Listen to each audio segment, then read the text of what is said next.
खबर है पूरे झारखंड और देश विदेश से। 10 लाख का इनामी माओवादी जोनल कमांडर आलोक मुठभेड़ में ढेर। झारखंड बिहार में मचा रखा था आतंक। झारखंड और बिहार का आतंक माकपा माओवादी का जोनल कमांडर आलोक पुलिस मुठभेड़ में मारा गया। वह गया जिला के बाराचट्टी थाना क्षेत्र के महुआरी गांव में कोबरा बटालियन और माकपा माओवादी के बीच हुई मुठभेड़ में ढेर हो गया। उसके साथ 2 और लोग भी मारे गए हैं। इनमें एक धनगांव के मुखिया प्रतिनिधि वीरेंद्र यादव तथा दूसरा ग्रामीण है कोलेश्वरी जोन का जोनल कमांडर आलोक उर्फ रवि उर्फ संतोष यादव चतरा जिले के सदर थाना क्षेत्र के सिंदुरवारी गांव का रहने वाला था। उसने झारखंड और बिहार में आतंक मचा रखा था। उसके बाद आतंक को देखते हुए झारखंड सरकार ने उस पर 10 लाख रुपए का इनाम रखा था। उसके विरुद्ध सिर्फ चतरा जिले में हत्या, मुठभेड़, अपहरण आदि के 3 दर्जन से अधिक मामले दर्ज हैं। पुलिस सूत्रों से मिली जानकारी के अनुसार मुखिया प्रतिनिधि वीरेंद्र यादव की हत्या के उद्देश्य से जोनल कमांडर आलोक यादव अपने दस्ता के साथ देर रात को महुआरी गांव पहुंचा था। उस वक्त गांव में एक सांस्कृतिक कार्यक्रम हो रहा था। महामारी नियंत्रण का होगा धार्मिक अनुष्ठान। खबर बताया जा रहा है कि जामताड़ा से है। लोगों का वैश्विक महामारी से मुक्ति दिलाने को ग्रामीण स्तर पर धार्मिक अनुष्ठान का आयोजन किया जाएगा। उक्त निर्माण रविवार को आवासीय कार्यालय परिसर में संपन्न ब्राह्मण एकता मंच की जिला स्तरीय बैठक में लिया गया। मंच के अध्यक्ष वरीय अधिवक्ता त्रिलोचन पांडे ने वैश्विक महामारी अवधि में संपन्न हुए मंच की गतिविधियों की समीक्षा की। सदस्यों से कहा कि महामारी अवधि में पारंपरिक व्यवसाय वाले पुजारियों के समक्ष आर्थिक संकट है, इसका निवारण करना है। टोल टैक्स वसूली का ऑटो चालक संघ ने किया विरोध, सभा कर आंदोलन की दी चेतावनी। खबर बताया जा रहा है कि धनबाद से है। धनबाद नगर निगम की ओर से ऑटो चालक से जगह जगह टोल टैक्स की वसूली का धनबाद जिला ऑटो चालक संघ ने विरोध किया। रविवार को RSP कॉलेज मैदान में धनबाद जिला ऑटो चालक संघ के बैनर तले सैकड़ों ऑटो चालक ने सभा का निगम की हिटलर शाही पर विरोध जताया। संघ के मो अख्तर अंसारी ने कहा कि ऑटो चालक व मालिक की आर्थिक स्थिति कोरोना काल में दयनीय हो चुकी है। नगर निगम की ओर से 15 नवंबर से रंगाटाण सिटी स्टाइल भूली मोड़ के समीप पुटकी पत्थर हिट सिंदरी लोयाबाद आदि स्थानों में ऑटो चालकों से टोल टैक्स की वसूली की जा रही है, जबकि नगर निगम की ओर से किसी तरह की सुविधा नहीं दी जा रही है। सिर्फ टोल टैक्स को लागू कर देना ऑटो चालकों का दोहन करना है। नगर निगम पहले इन स्थानों पर शौचालय, पेयजल आदि शेड पार्किंग आदि की सुविधा दें, इसके बाद टैक्स को लागू करें। कहा कि कई बार टोल टैक्स वसूलने वाले मुख्य मार्ग पर आकर जबरन वाहन को रोक लेते हैं। इससे ट्रैफिक व्यवस्था ठप हो जाता है और जाम लग जाता है। साथ ही दुर्घटना की आशंका भी बनी रहती है। विरोध करने पर मारपीट तक की जाती है। जिला प्रशासन से तत्काल हस्तक्षेप कर ऑटो चालकों के साथ न्याय करने की मांग की है। कहा कि न्याय नहीं मिलने तो ऑटो चालक अनिश्चितकालीन हड़ताल पर चले जाएंगे। CBSE ने जारी की 12वीं बोर्ड प्रायोगिक परीक्षा की संभावित तिथि। केंद्रीय मध्य विद्यालय शिक्षा बोर्ड ने 12वीं क्लास के स्टूडेंट्स के लिए प्रायोगिक परीक्षा की डेट शीट जारी कर दी है। जारी डेट शीट के मुताबिक CBSE 12वीं की प्रायोगिक परीक्षाएं 1 जनवरी से 8 फरवरी के बीच आयोजित होगी। हालांकि CBSE ने यह भी कहा कि ये तारीखें संभावित है, सटीक तारीख बाद में जारी की जाएगी। इसके अलावा बोर्ड ने परीक्षाएं आयोजित करने के लिए SOP भी जारी की है। इस दौरान कोरोना प्रोटोकॉल का पूरा ध्यान रखा जाएगा। CBSE बोर्ड ने कहा है कि एग्जाम के लिए स्कूलों को अलग अलग तारीख भेजी जाएगी। बोर्ड की तरफ से एक ऑब्जर्वर नियुक्त किया जाएगा जो प्रोटोकॉल, एग्जाम और प्रोजेक्ट मूल्यांकन की निगरानी करेगी। साथ ही यह भी सुनिश्चित करेगी कि कोरोना नियम का पूरा पालन किया जा रहा है। पिछले सालों की तरह ही प्रैक्टिकल परीक्षा में इंटरनल और एक्सटर्नल दोनों एग्जामिनर होंगे। स्कूल की यह जिम्मेदारी होगी कि CBSE बोर्ड द्वारा नियुक्त एक्सटर्नल एग्जामिनर द्वारा ही प्रैक्टिकल परीक्षा करवाई जाए। मूल्यांकन खत्म होने के बाद स्कूलों की बोर्ड द्वारा उपलब्ध कराए गए लिंक पर मार्क्स अपलोड होंगे। यह खबर है जमशेदपुर से। रूसी कोयले से इस्पात बनाने की तैयारी में टाटा स्टील शुरू हुई परीक्षण। स्टील जगत की सबसे प्रतिष्ठित कंपनियों में शामिल टाटा स्टील अब रूसी कोकिंग कोल से इस्पात का निर्माण करेगी। ब्लास्ट फर्नेस से इस्पात निर्माण में रूसी के कोकिंग कोल के नमूने का परीक्षण शुरू भी कर दिया है। कंपनी के मुख्य कार्यपालक अधिकारी टीवी नरेंद्र ने यह जानकारी दी है। घरेलू इस्पात उद्योग की दृष्टि से इसे काफी महत्वपूर्ण कदम माना जा रहा है। परीक्षण के नतीजे अच्छे रहे तो भारत को कोकिंग कोल की आपूर्ति में ऑस्ट्रेलिया का एकाधिकार समाप्त हो जाएगा। अधिकारी आंकड़ों के अनुसार भारत सालाना 72,000 करोड़ रुपए के 5.6 करोड़ टन कोकिंग कोयले का आयात करता है। पत्थर कारोबारी से 41 लाख की रंगदारी मांगने के मामले में मुन्ना राय 4 सहयोगी के साथ गए जेल। यह खबर है दुमका से। यह मामला उलझते उलझते सुलझ चुका है। यह खबर है दुमका से।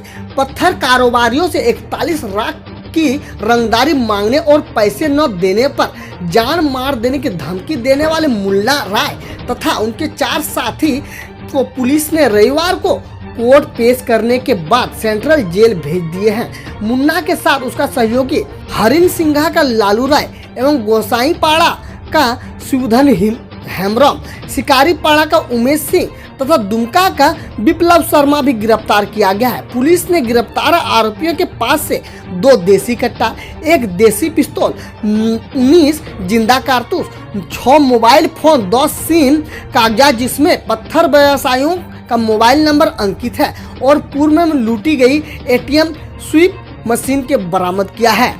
एसपी अंबर लकड़ा ने बताया कि पंचवाहिनी का मुन्ना राय उर्फ लक्ष्मण पुलिस से बचने के लिए उग्रवाद प्रभावित इलाके से बांस पहाड़ी में एक बंद पत्थर खदान के कार्यालय में छिपा हुआ था, जो मुख्य सड़क से तकरीबन 2 किलोमीटर अंदर था।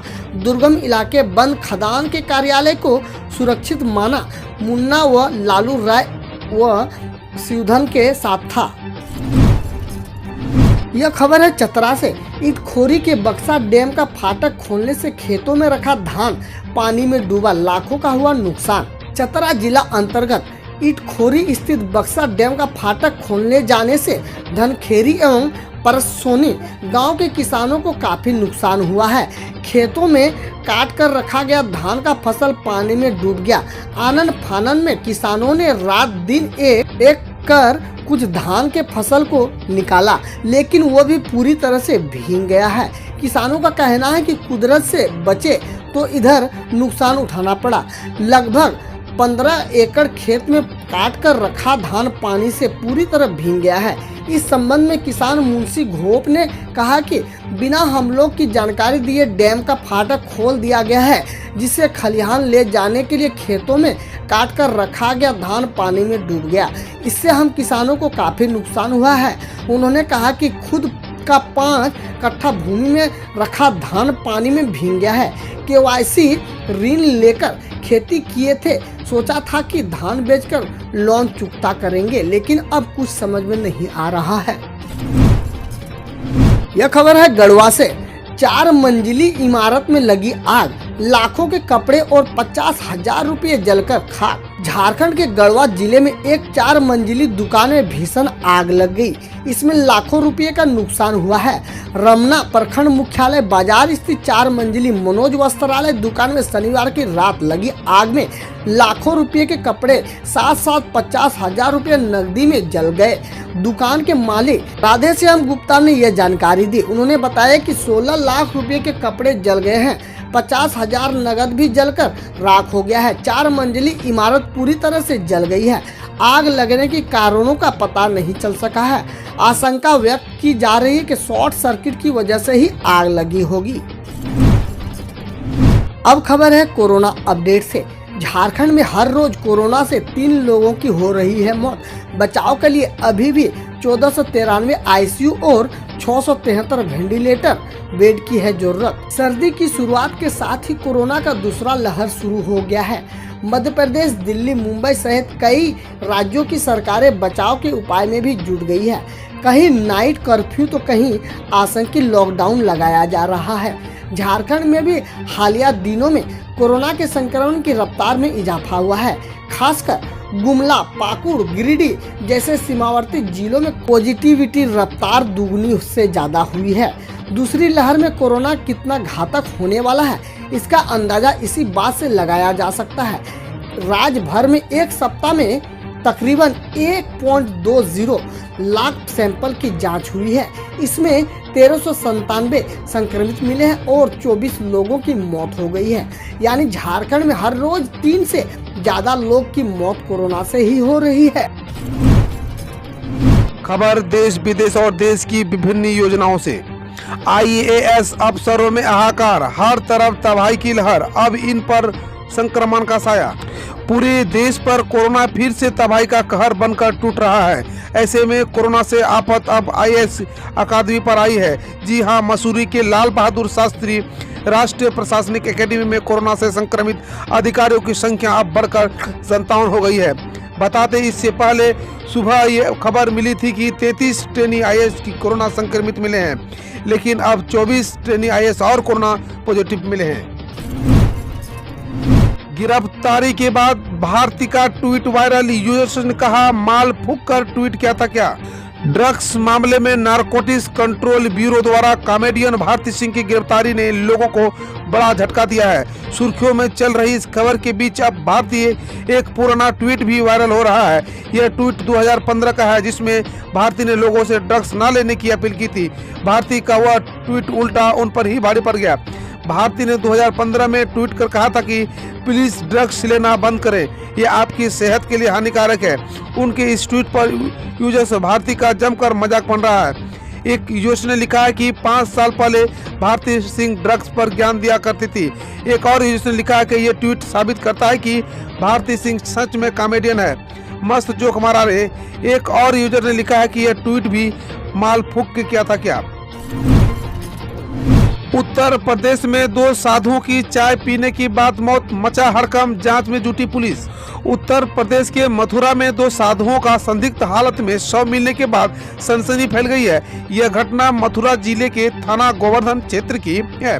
यहाँ गिरिराज बाग के पीछे स्थित आश्रम में शनिवार को संदिग्ध हालत में 2 साधुओं की मौत हो गई है। वह एक साधु की हालत गंभीर है, जिला अस्पताल में इसका इलाज चल रहा है।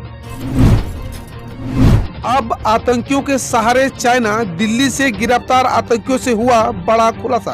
देश की राजधानी दिल्ली से गिरफ्तार हुए जैश-ए-मोहम्मद के दोनों आतंकियों की लोकेशन कई बार चाइना के बॉर्डर पर मिली है, जिसके बाद दिल्ली पुलिस की स्पेशल सेल ने चीन के अधिकारियों से आतंकियों के कनेक्शन की जांच तेज कर दी है।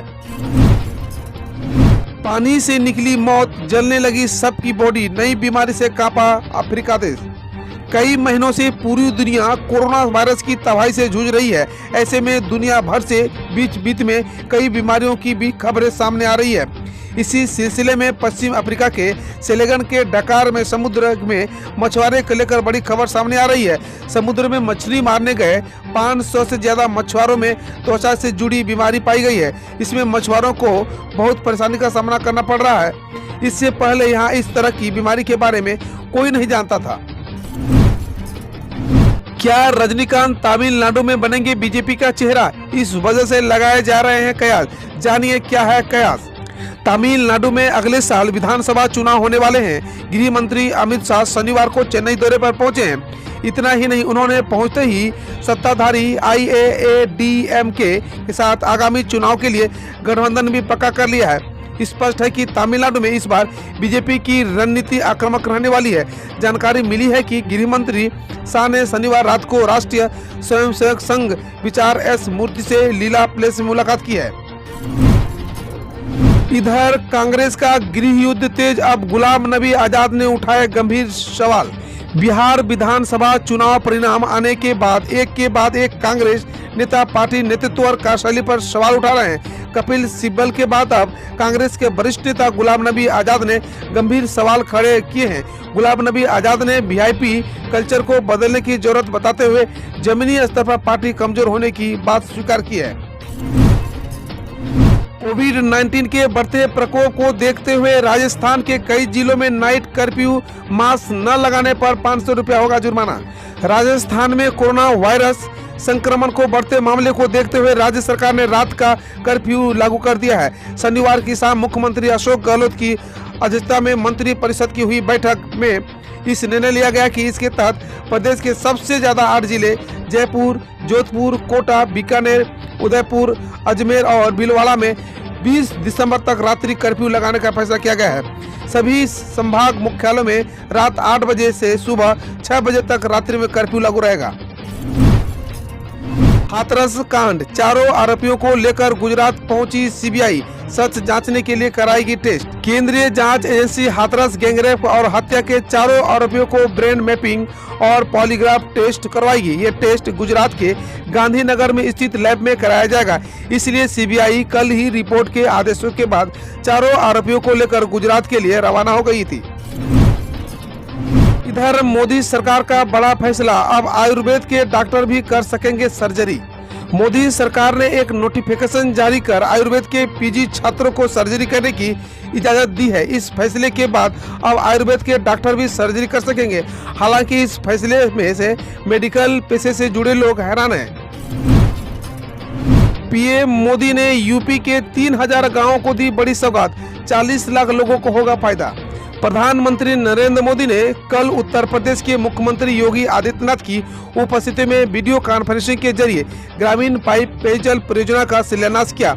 इस अवसर पर पीएम मोदी ने कहा कि आने वाले समय में अब यहाँ के 3000 गांवों तक पाइप से पानी पहुँचेगा तो 40 लाख से भी ज्यादा साथियों को जीवन बदल जाएगा। इससे उत्तर प्रदेश के देश के हर हद तक जल पहुँचाने का संकल्प को भी ताकत मिलेगी। पुलिस को बड़ी कामयाबी, 50,000 का इनामी बदमाश गिरफ्तार। उत्तर प्रदेश में योगी आदित्यनाथ द्वारा अपराध और अपराधियों का लगाम लगाए जाने के लिए लगातार ऑपरेशन क्लीन चलाया जा रहा है। इस अभियान के तहत नए पुराने सभी अपराधियों की धरपकड़ और एनकाउंटर लगातार किए जा रहे हैं। इसके भय से अपराधी या तो छुप गए हैं या फिर प्रवेश छोड़ दिए गए हैं। उत्तर प्रदेश को अग्रणी राज्य बनाने में रंग ला रही है योगी की मुहिम, मील का पत्थर साबित हुआ खाद्य संक्रमण। उत्तर प्रदेश के अग्रणी राज्य बनाने में मुख्यमंत्री योगी आदित्यनाथ की मुहिम रंग ला रही है। कल राज्य में 275 खाद्य संस्करण की इकाइयों धरातल पर उत्पादन रही है। इससे 2756 करोड़ का निजी पूंजी निवेश किया गया है। साथ ही इन फैक्ट्रियों में 41,253 लोगों को प्रत्यक्ष और अप्रत्यक्ष रूप से रोजगार के अवसर मिले हैं। इन्वेस्ट समिट के खाद्य प्रसंस्करण और लगाने के लिए 604 MUQ हुए थे। इधर गुजरात में अहमदाबाद, सूरत, बड़ोदरा और राजकोट में आज रात से रात्रि कर्फ्यू लागू। गुजरात में कोरोना के बढ़ते मामले को देखते हुए 4 शहरों में रात्रि कर्फ्यू लगाने का फैसला लिया गया है। प्रदेश के मुख्यमंत्री विजय भाई रूपानी ने रविवार को कहा कि गुजरात के 4 शहरों में आज से केवल रात का कर्फ्यू लागू किया जाएगा। अहमदाबाद, सूरत, बड़ोदरा और राजकोट में रात का कर्फ्यू सख्ती से लागू किया जाएगा। यह उपलब्धि हासिल करने वाला दुनिया का पहला सेंट्रल बैंक बना आरबीआई। भारतीय रिजर्व बैंक के ट्वीट पर फॉलोअर्स की संख्या 10 लाख को पार कर गई है। आरबीआई उपलब्धि हासिल करने वाला दुनिया का पहला सेंट्रल बैंक है। माइक्रोब्लॉगिंग साइट पर 10 लाख फॉलोअर्स के साथ रिजर्व बैंक ने अमेरिका के फेडरल रिजर्व और यूरोपीय केंद्रीय बैंक को पीछे छोड़ दिया है। हम रोज ऐसे ही न्यूज लाते रहेंगे, तो यदि आपने अभी तक क्लीन न्यूज को सब्सक्राइब नहीं किया है तो पहले फटाफट सब्सक्राइब कर लें, साथ ही बेल आइकन को दबा दें ताकि कोई अपडेट मिस ना हो।